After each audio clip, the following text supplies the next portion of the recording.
So hey guys, Sunday fun day, right? Hope everyone out there's doing fine. I am feeling a little better. Still feeling weird. I don't quite get it. What I did check the other day was my blood pressure. In case you don't know, I haven't been taking my blood pressure medication only because my doctor would not refill my prescription. Friday I was checking my blood pressure. 163 over 103. A bit high, right?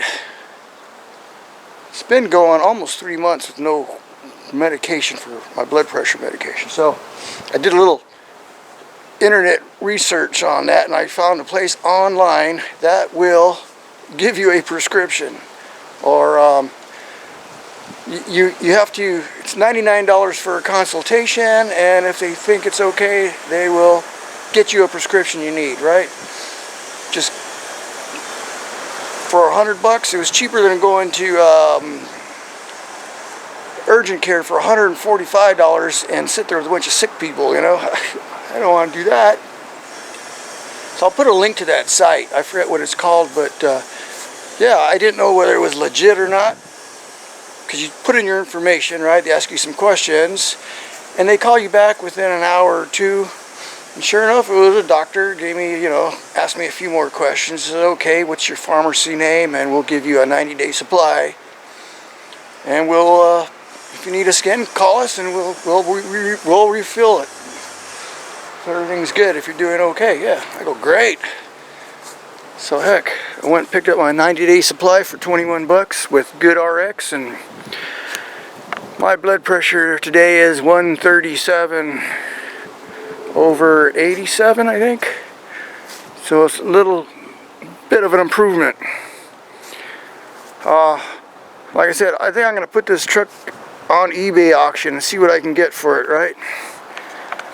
So I'm going to put the price up there. So I think I'm going to put the good tires on there. I'm going to take the tires off the other Bronco and put them on this one. See if I can get a decent price for it. I mean, there's nothing wrong with this truck. I've had it all these years. I take care of it. It's got a Auburn Pro limited slip in the front. Tech shocks in the front. Just had the wheels all lined and bushings put in, and it's got new brakes and bearings and seals. It's got a Detroit locker in the rear, 456 gears. I've replaced the fuel pump, the gas tank, the water pump, it's got dual shocks in the rear that I've built myself. I rigged up that setup. Flowmaster Super 44. Dual outlets. That's another custom job I did myself. It's got a Walker new catalytic converter on it. This is my shock system right here. See, I cut some plate. Goes up, and there's a bar that goes across to the other side. You really can't see it, but very simple. Maybe you can see it here. You can see part of it. That's it up there. See that? It's rough. I don't have any really good wood metal working tools, so hey, a piece of pipe works just fine. Doesn't gotta be no special chromoly or nothing like that. Not building a race truck. It's been on there for years.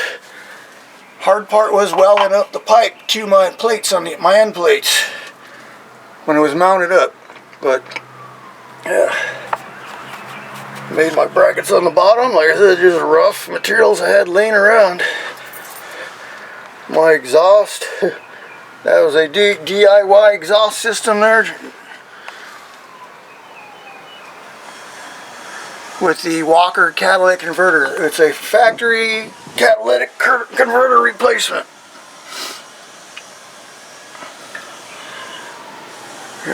So the Skyjacker springs.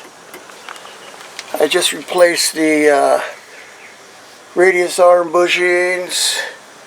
You can see these brackets are fairly new. These were replaced. Derail transmission pan. The transmission was rebuilt by Remac Transmissions in San Dimas a few years ago. Got new bushings on the pivot brackets, on the axle pivot brackets.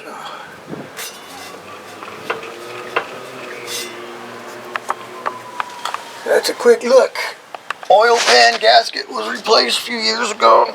Water pump, fan clutch, thermostat. It's got an engine oil cooler, it's got a transmission cooler.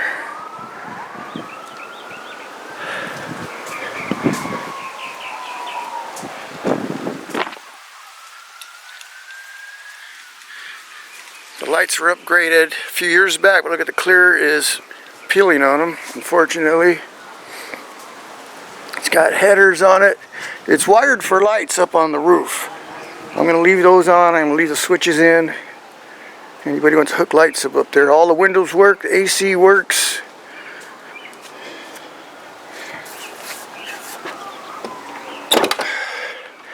I got some seat covers ordered, but I don't know whether they're going to make it here or not with this coronavirus deal. Is the company open or not?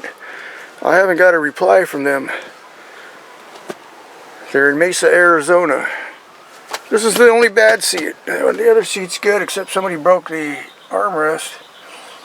The back seat's getting a little worn, but it's not bad. Headliner's been replaced. It's got a nice dash cover. It's got a nice Pioneer head unit in there. You can hook your Bluetooth and all that up to it. It's got USB connections. You can put a little SIM card in there, or what do you call those, memory cards?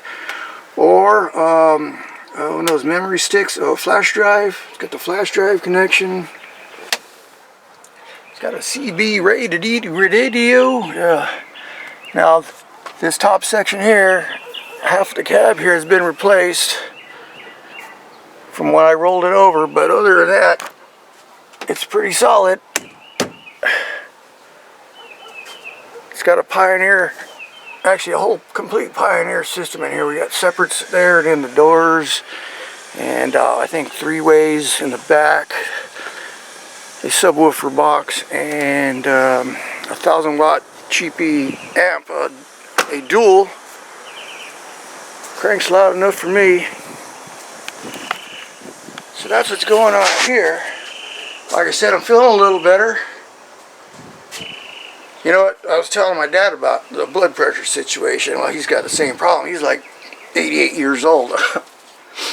And he was trying to give me his hard blood pressure pills, right? I go, I don't want those, Dad. I got my own coming. I don't want to be mixing pills here.